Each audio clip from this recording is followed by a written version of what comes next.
I've been blessed in my career to have this many shows that have been this popular and have such resilient, dedicated, loyal fans. It's, you know, a lot of actors don't have that.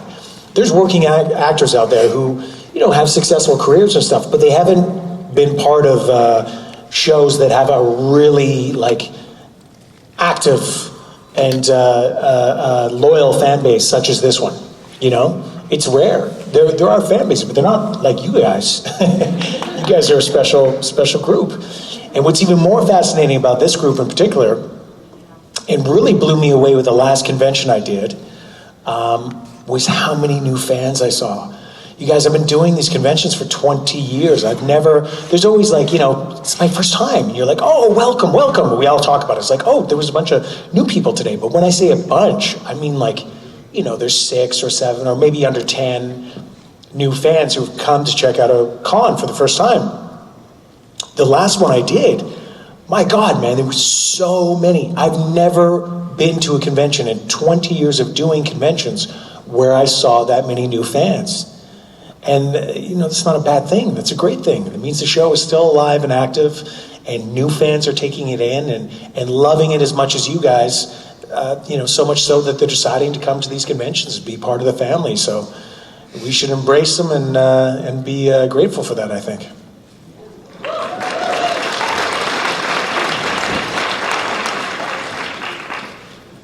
Hi. Hi, Tom. How are you? I'm great. How are you? Good. As a fellow British Columbian, I'm just wondering what your favorite thing is to do in our amazing province. Oh, I mean, there's so many. So many. There's so many. Let's be honest. We just, one thing most of us do is just take in the beauty all the time. You know, we live in a city, but you can just go down to the seawall and be fascinated by the ocean and the view. Because I was born and raised in the north, nowhere near the ocean, as soon as I moved to BC, I've always been fascinated and just awestruck by the ocean. I lived in Kitsilano for almost 17 years, and no matter what was going on, you know, good or bad, especially bad, I'd go down there and I'd sit by the ocean, down on the beach, and I'd just get clarity. It just feels like it cleanses you, you know? Yeah. It's one of the most beautiful things, but it's such an incredible province. You know, I'm an active guy, like snowboarding. I spend a lot of time in the mountains, and then in the summer, I spend a lot of time outdoors. I live in the Okanagan, so... Where? I live in Vernon. Vernon's beautiful. It is, so I like to go down to Cal Lake and just sit on the beach. Oh, man, I love Lake Country. Love it. It's beautiful. It's just a beautiful thing. Good for you, man. That makes me happy. Thank you. Me Enjoy.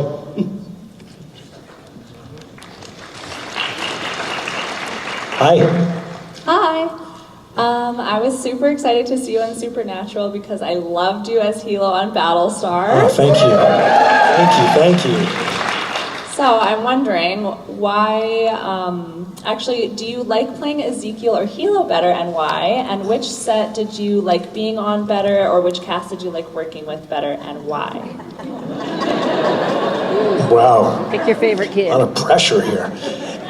You know what, they were very different things. This show is so special to me, and I had an amazing time playing an angel, a very wounded, conflicted angel who was pretending to be another angel at first. You know, it was quite a unique journey, and it'd be hard to compare them to, you know, the role that I played as you know, Carl C. Agathon. It's very different, just very different characters. You know, Battlestar is it's a dear experience for me because that journey was almost 5 years long, and I worked intimately with all these actors and the creators of the show on something that today is still one of the most critically acclaimed television shows ever shot, especially in the sci-fi realm. And thank you. And I don't take that for granted ever. Like, I'm more proud of it now than I ever was, because as I get older, I think I'm still finding new ways to appreciate that experience and learn from it, you know? Hilo and, you know, Gadriel were so different. They were so different. But the Supernatural experience has been incredible also. I don't really want to compare them because they're each uniquely beautiful in their own way. Because of only doing one season, 6 episodes of playing a character, I'm pushing 10 years of doing these conventions with you guys. You know what I mean? I think it's 10 years, 9 years at least.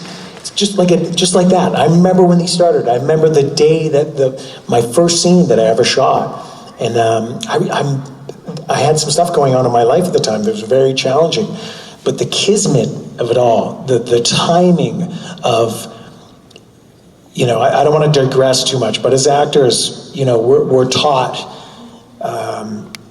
And you have to remember, even in the tough times, life's always there. Life doesn't stop for, your biggest performance or important role or what have you. Grandma can pass away, your child can get sick, an animal dies right before you go to work. But in our industry, you go to work. You have to do it. And I personally was going through some stuff right before my very first day of playing Gadriel. And I remember thinking, right before I got to set, that day, I was like, it was just really stressing me out. It was really stressing me out, and I remember just trying to focus. And then I remembered, I actually thought back to an actor teacher, and just them really impressing that upon us. You just embrace that. You use it for your work. And I had an incredible day on set that day because I was able to use it. So I have so many specific memories and experiences on each of the shows, but I keep them separate. They're each a beautiful thing for me, and I just feel very wealthy and happy that I've had those individual experiences, and I'm still experiencing this one in this capacity. I feel very blessed. Thank you.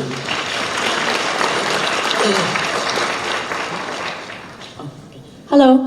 Hi. I was curious about what your favorite scene shooting on the set would have been. You were talking about that the first scene was very powerful for you. I'm wondering if you have a favorite that you shot. Yeah, there was more than a few. But Jensen and I, when we had the scene where he's got me tied up and he's basically torturing me, kind of interrogating me, it's not a very long scene, but it was an excellent scene because Jensen and I really got to get into it, I love that kind of acting. I love, a raw performance, and I've said this a million times, but one thing that really impressed me about those boys is a lot of lead actors, they get so good, they become journeymen because they've done so many hours of television.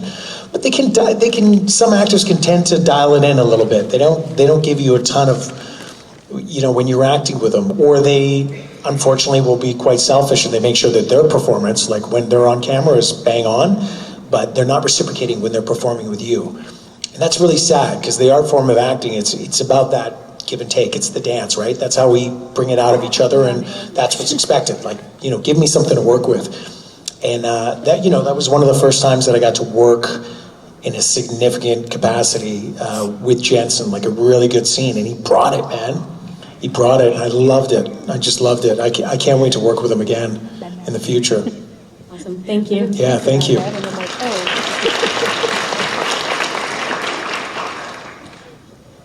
Hi. Hi. First of all, I just need to say you're still doing this after 10 years because we love you. We love you as you, and we Thank love you. as all your characters. So I really appreciate that. That's we wouldn't kind. be here Thank if you. we didn't love you. So Thank you so much. Really, I just wanted to say that I'm watching season now again with Ezekiel and Gadriel, and I'm just in awe of how you play Ezekiel. And we like Ezekiel because he's helping Sam. And then you turn to Gadriel, and Gadriel is just so negative and bad at times. But you also pull out something that's sad in Gadriel because obviously he made this huge mistake, and nobody's ever forgiven him for it, and he's never forgiven himself either. And I just wanted just to say that to you, but also to say, how did you go about pulling that out of somebody who forced Sam to kill Kevin, went on a killing spree in the end, and also I wanted to ask you, apart from the tied up scene, what was your favourite scene to film and why? Well, that's like a multi-part question. Thank you for the compliments in the first part. That's okay. And then, sorry, what was the second part briefly again? The The second part of the question was, apart from the tied-up scene, Yeah. because that's one of my favourites, is there another scene that was your favourite, or one of your favourites, and a little bit of information about how you went about filming it? Oh yeah, now I remember what you were asking. You were talking about the different layers and the how I played it. Let me answer that part first. So, again, back to, acting school and the way we're taught. I was always taught when I was in acting school too, like to play a character like just as a bad guy is a very one note. You as an actor always have to approach things as if you're believing in what you're fighting for. There's got to be a strong choice there. And with Gadriel, even though he was not being forthright or honest about who he was, I've used this many times, but I feel like he's a wounded soldier. He was dealing with a tremendous amount of guilt and not trusting the situation that he was in when he started to realize that Metatron was steering him wrong. I just played it with conflict, I try to make that choice, to make it clear, even though they weren't writing it. When the camera was on me, I was showing any opportunity I could where I was like, okay, I'm not, Metatron may be telling me to do this or saying this, but I'm not sitting there nodding my head and agreeing, with him. And just by doing that, the writers are kind of forced to take it in a slightly different direction. And if not, the audience, at least, you guys have a little bit more sympathy for the character. I can show you, even without changing the dialogue, that there's a different aspect to this guy, that he's conflicted doing these things that are wrong. Yeah. I had so many good scenes that I did in the show, but I've talked about this before too, but even the small scene that I had with Misha, where we're in the car and he's talking about Star Wars or something like that. Misha's like the angel in the know now. He's cool. He knows what's up, and he's talking about socially relevant things and entertainment and what have you. And Gadriel's just got this puzzled look on his face. I thought there was so much room for comedy there. If we had more scenes like that. Unfortunately, we didn't get them, but I really enjoyed that. I enjoyed the brief time that I got to actually work with Misha together. Thank you so much. You guys have to excuse my voice. It's a little rough today. Hello. Hi. I was wondering, Battlestar, when you signed on for the reboot, did you realize A, that it was a reboot, and B, whether or not, or how big a legacy that you were stepping into? I don't think anyone knew what kind of legacy the show was going to end up being, maybe other than Edward James Olmos. Like Eddie was talking from first season, he's like, you guys have no idea how important this show is going to be. Even before first season was done, he's like, people will be talking about the show 20 years from now. And he was completely right, 100%. I mean, the last 3-4 years the show has been arguably talked about and written about more than it ever was. It's fascinating. Did you watch the original? I did. I'm old enough to do that. I'm 47, so I was a little guy, because I think it was 79, 80.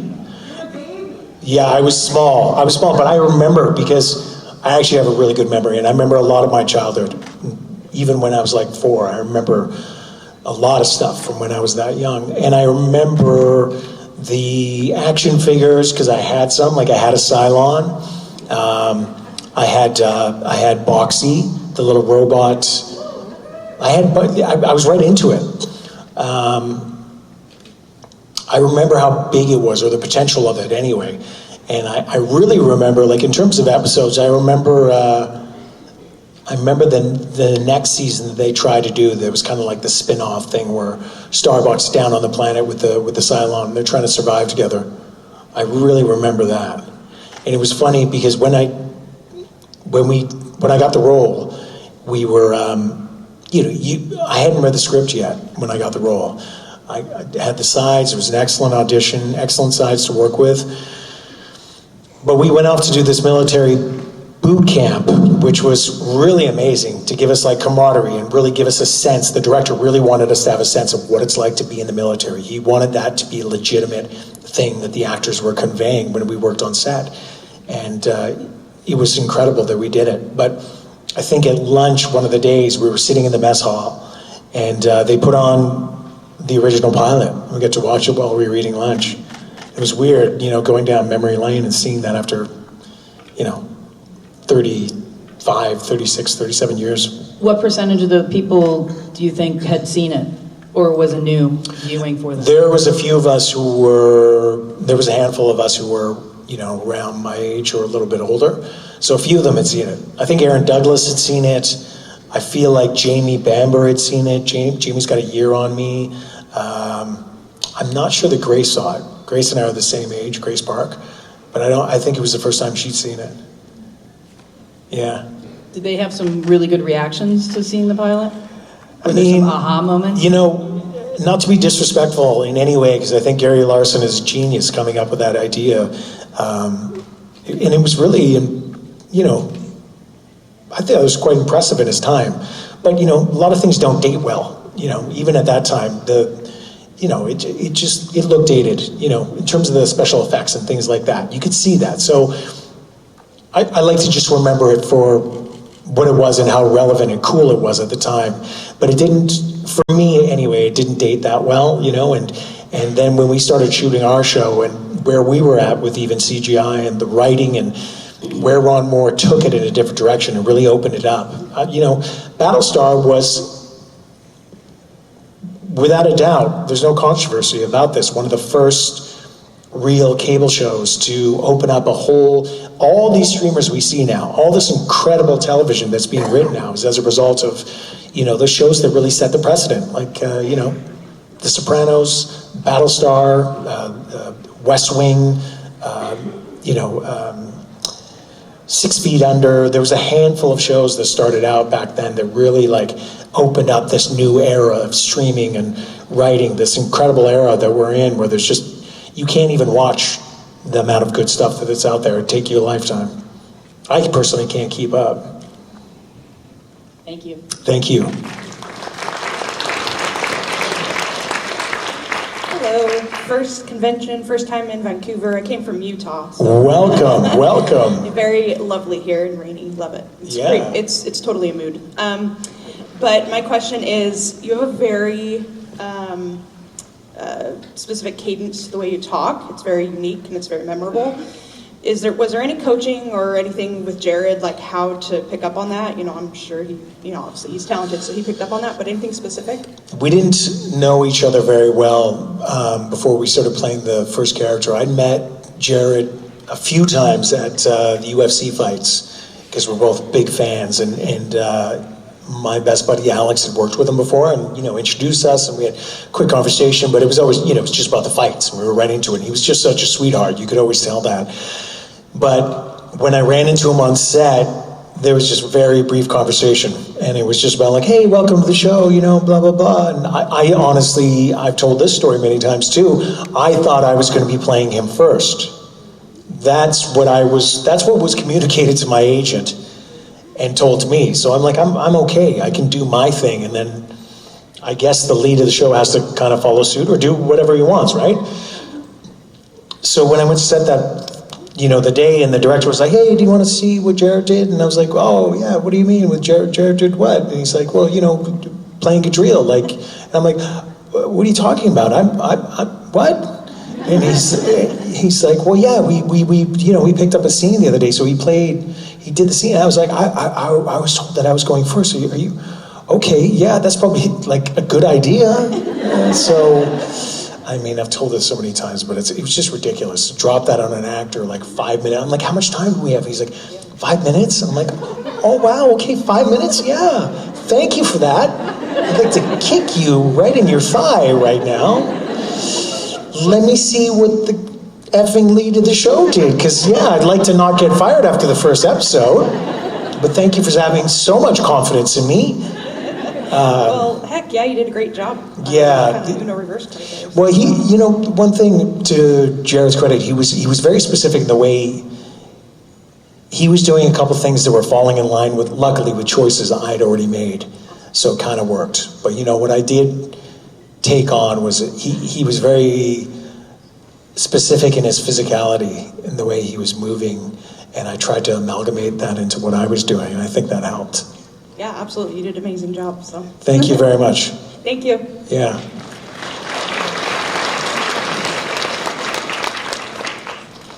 Hi, my question is very similar to that one, except it was specifically about the cadence of your speech.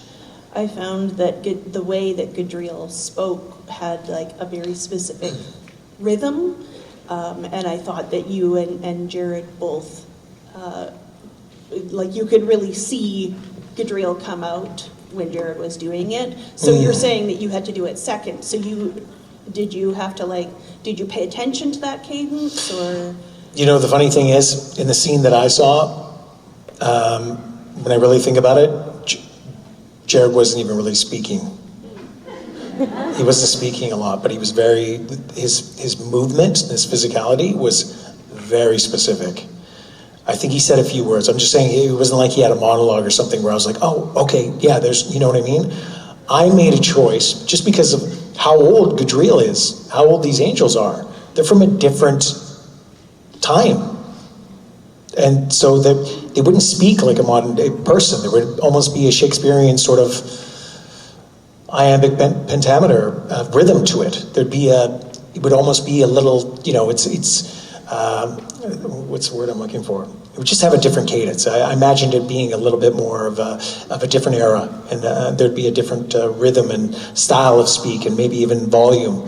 And I experimented with it a bit when I was doing it. You know, there were times where the way the scenes were written it didn't seem really appropriate for it. So there were adjustments, but you know, I think it just kind of became what it became early on, and it worked. And I think Jared's probably, again, you know, as I spoke to before, these guys they're craftsmen. They've done thousands of hours of television, man. Like it's you know, it's easier to make adjustments. You know, they got let's just say Jared and Jensen have their black belt. It's impossible not to get a black belt in, you know, television acting when you've been doing that many hours of television. So he made adjustments, I think. I think he probably took on some of the stuff I was doing and adapted it. And you know, you guys were happy in the end, so that's really all that counts. So he did the physical, you did the language, and it just... Yeah, I mean, I could sit here and lie to you, you know? I could say that, yeah, Jared was struggling, so... He was struggling, and so he approached me, and I put him through the rigors and training session for a week. I took him to a cabin out of the woods and deprived him of food and water because he needed it. He's been pampered. He's a lead actor on a show, and yeah, just, in all honesty, coming from the acting school that I come from, he's gotten quite soft. So I took him in the woods, took all his clothes. I think I've read that fanfic. You read that one? Yeah. Left him his underwear and socks. And then we went through a very Stanislavski style acting camp 4 or 5 days where I worked on his cadence and speech and mannerisms, and everything amazing he did was because of me. You're welcome. You're welcome. He promised me that I would never tell anyone. This will be my last convention. It's been a slice. Thank you so much. Hi. Hi. I wanted to ask, my friend and I are flying to Whitehorse next week, and I know that... Are you really? Yeah, so we're going to do a week in Whitehorse. Do you have any excellent tips that might not be on TripAdvisor? Well, quickly, what are you planning? We're doing, well, the Northern Lights. We've got 4 nights actually in Whitehorse, and Beautiful. then we're on the Inn on the Lake for a few days. You're going where? The Inn on the Lake at Marsh Lake. Okay, Marsh Lake. Okay, yeah, that's not, it's an hour outside of Whitehorse. Yeah. I mean, it's just such a beautiful place. You're heading up for the number one reason that tourists, and I say that with all respect, because I'm a tourist sometime myself, or travelers, head to the Yukon as they want to see the Northern Lights. So I'll pray for the Northern Lights for you, the beautiful Aurora Borealis. Marsh Lake is stunning. It's incredible. Are you renting a vehicle, or are you just getting toured around? We're just doing the tour, but we might get a car because we've got some time, so... Oh, man, where do I start? It's really difficult around this time of year, too, because it's getting cold, and they just got snow, which is going to bode well for you in terms of the Northern Lights. Yeah. But, many hikes or things that I would tell you to go check out, it's a little more difficult now. There's a place called the Hot Springs that is 40 minutes outside of Whitehorse. It's down the Takini Highway. Yeah. And if you have an opportunity, and I think it's now open again. I grew up going to that place as a child, and a German family ran it. It's this amazing, like, it's not amazing, but it's natural hot springs that they turned into actual pools. And it's way out in the sticks, outside of Whitehorse, and it's really a beautiful, sort of calming place to go to. And I heard it's open again. Because the last I looked, it was closed, so yeah. Is it still closed? But I haven't checked shit. recently, so... Yeah, and then, the Kwalindun Cultural Center. Kwalindun is the main First Nation, one of the biggest ones, right in Whitehorse. They have this stunning cultural center right along the water. Make sure you walk along the Yukon River, downtown Whitehorse, right along the water. And there's an excellent little coffee shop there called, I think it's called Baked. And that's a good place to start off your day. Yeah, just walk around. The waterfront is really stunning now. I was just up there weeks ago. It's a beautiful place. You'll like it. It's a charming little town. Excellent. I'm very looking forward to it. Enjoy. That's so cool you're doing that. Thank you so much. Yeah. Hi. Hi. First of all, I just want to say I love your jacket. It's awesome. I love your jacket. Thank you. I wanted to ask, here's a good one. If you could bring Gadriel back from the dead, how would you do it? How would you do it? I would probably bring him back in a later season when no one else expected it. That's good. That's good. There's a future creator here. There's a storyteller right there. Exactly. There would have been ample opportunity for that, or even the next season, or even 2 seasons afterwards. Like, I don't know where Gadriel shows up. I mean, that would have blown the fans away. I think that would have been super cool. Yeah, that's the coolest thing about this universe, and I think part of the reason the Supernatural fans like it so much is there's always a possibility for anything to happen, right? Yeah, that's true. Yeah. Thank you for that. Thank you. Enjoy the show. Hello. Hi. So when you did work on Castle, what's your opinion on Nathan Fillion, and would you want him to work with you on Supernatural one day? Say the first part of the Nathan Fillion thing? What's your opinion on Nathan Fillion? My opinion? Yeah. I know Nathan. Yeah, he's a friend. Nathan's extremely talented, obviously. I mean, he's got a crazy work ethic. He went from Castle, which ran 7 seasons, and he was one of the leads. That requires an incredible amount of tenacity and professionalism. You can't do a series that many hours a day, 6 days a week, because when you get off work Friday, it's Saturday. You have 1 day off for seven years without being a really committed professional. I like Nathan. He's incredibly witty. It's funny. He's got a real I appreciate his humor because the British side of me is just like he's almost got like a British wit. I think both his parents are teachers. He's very bright. Nathan's very bright. He's got a funny, dry wit, and he loves taking the piss, man. He's a funny guy. Michael Trucco, who's a dear friend of mine, is very close with Nathan. So when I go down and see the Truccos, we often stop by Nathan's, or if he's having a function, we'll go there. He's a cool guy. And obviously doing really well with his new season, too. So what was the second part of the question? Would you ever want to work with him on Supernatural if it came back? Yeah, of course. I'd work with Nathan in any capacity. He's a talented guy, man. He's very good. I still remember the first time I met Nathan. I was aware of him, and I knew about him from his work with Joss Whedon, and then I met Nathan at I still remember meeting him. He approached me at a Entertainment Weekly party at San Diego Comic-Con. And he was really kind, and he was just trying to impart some advice on me as a new up-and-coming actor. And I still remember that. Thank you. Hi. Hi. So, as somebody who wants to get into the business myself, what advice do you have for any aspiring actors? There's a few things. How old are you? Do you mind if I ask? I'm 14. Okay. Yeah, what's incredible right now? You have the capability in your phone of making a movie. That's astounding. And I say this with all respect, but I think you might take that for granted. It's hard for you to have the perspective that I have. When I started this professionally 20 years ago, you couldn't do anything like that. Nowhere near. You can edit, you can film and upload. You can do most aspects of making a film 4K quality even if you want, or 1080p at the very least on your phone, on the most basic digital phone these days. That's an incredibly powerful instrument that you have there. As a creator, as an actor, just create, make little movies. Just because you want to be an actor doesn't mean you shouldn't test your skills as a creator, as a filmmaker. Play the director, get a couple friends together, get a couple actors together, shoot a short, 2 minutes long, upload it. Why not? That's what everybody's doing now. We're living in a completely different era. It's like people can become famous and outside of that, because that shouldn't be, the main focus that is driving you. It's because you want to create, make films, work, do things. Don't ever become complacent.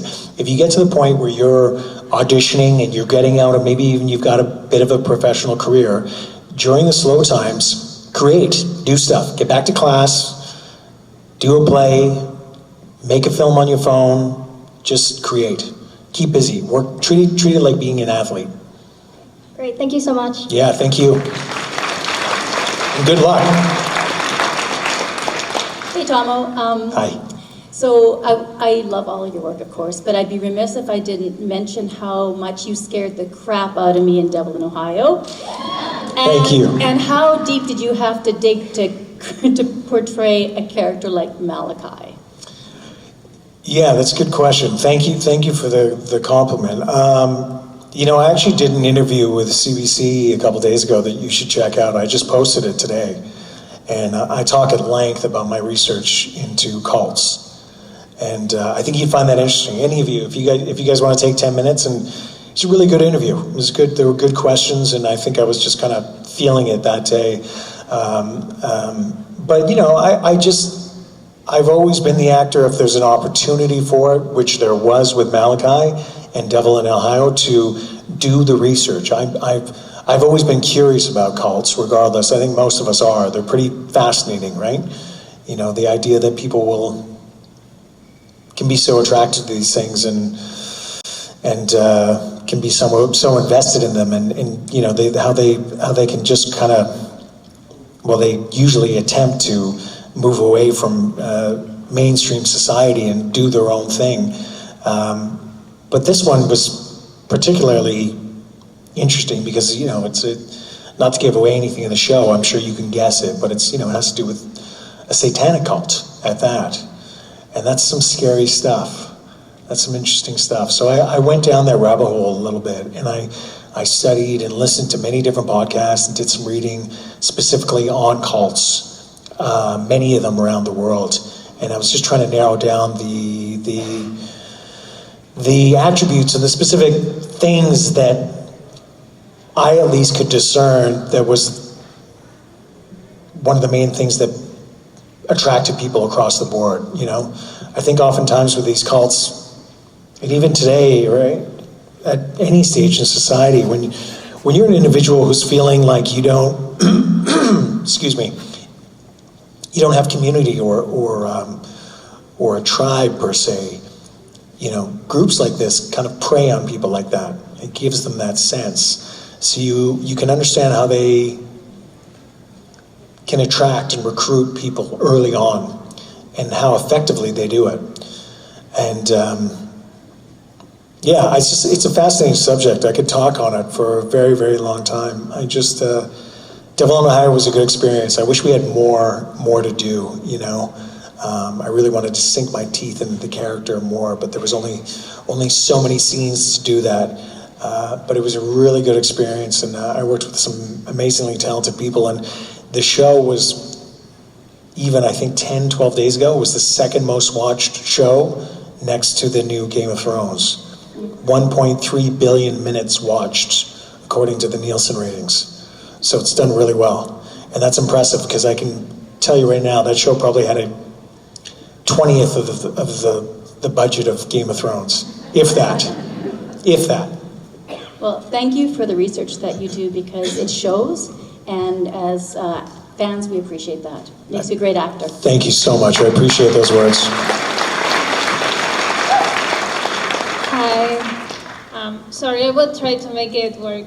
English is not my first language, so I will try to make it clear. You're speaking it very well. Thanks. So I've heard like most of the times when actors plays characters on TV or movies, they usually get something from the character, right? Because they, as you say, they play the character. So what do you think is something that you get from Gabriel when you were playing it, and that you think that like you're carrying it over?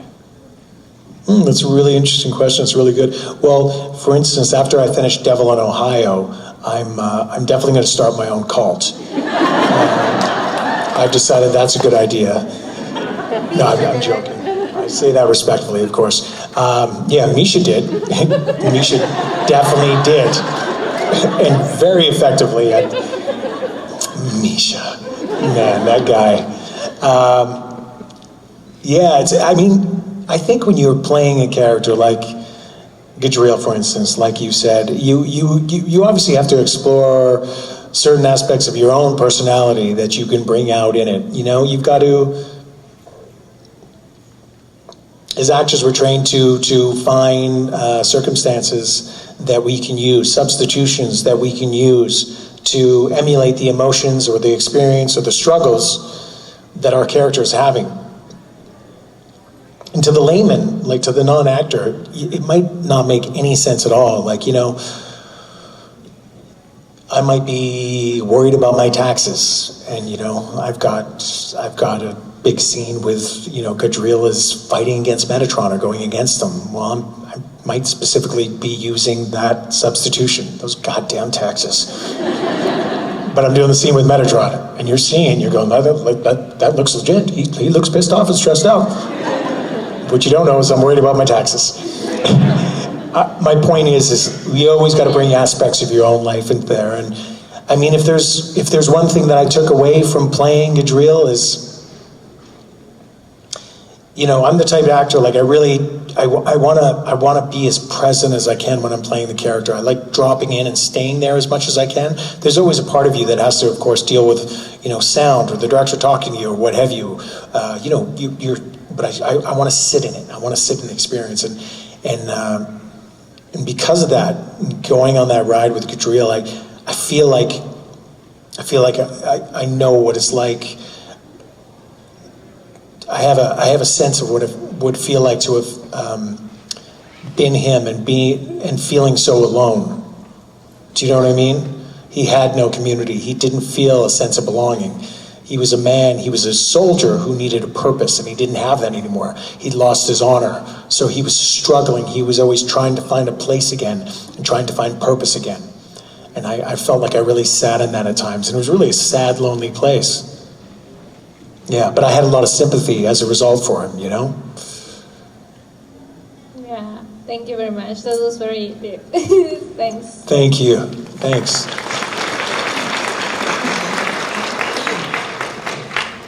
Hi, so as you were saying earlier, Gadriel was a very conflicted character in many ways. I was wondering if there was ever a time in your life that you kind of pulled inspiration from to play him? Yeah, well, I think I was just speaking on that, right? Like it's, that's what we do as actors. You take from your own life, right? And there's times where you don't even know it, but something that you're dealing with, good or bad, can be just perfectly relevant and like to use in your work. And sometimes it surprises you. Like sometimes you're on set and for whatever reason the scene isn't cooking. It's not organic. You're not feeling it. And sometimes you have to make a choice, try something that's not something you would normally use. Like try and start off with thinking about a very happy experience in your life and using that even though the scene might be very much about duress and stress and struggle. But use that happiness to drive you, to give you the energy to start the scene, and it might take you to where you want to go. Do you know what I mean? Yes. You have to experiment very much sometimes when you're struggling to find a scene. And that's, what a good actor and a good director will help you with. And also, the actors you're acting with, you got to play, you got to take risks. Thank you. Thank you.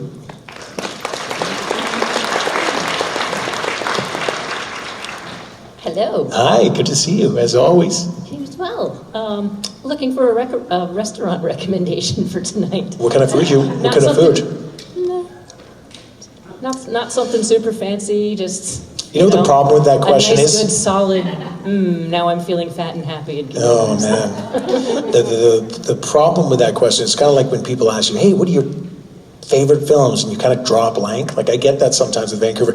Usually not, because this city is filled with so much good food. It's so much. You know what I'd say off the top of my head? Do you like Italian?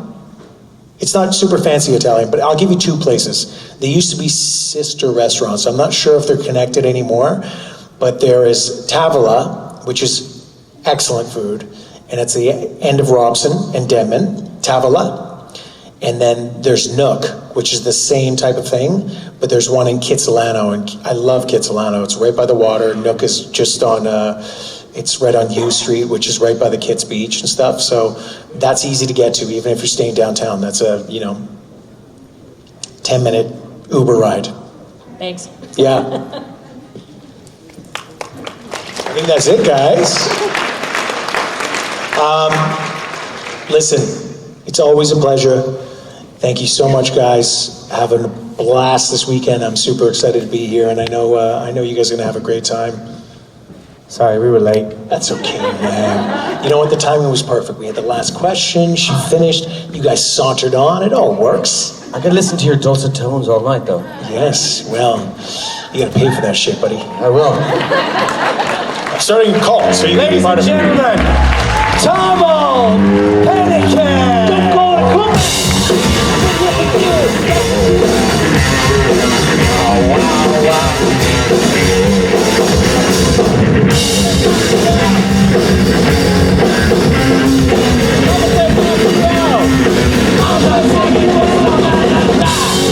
Wow.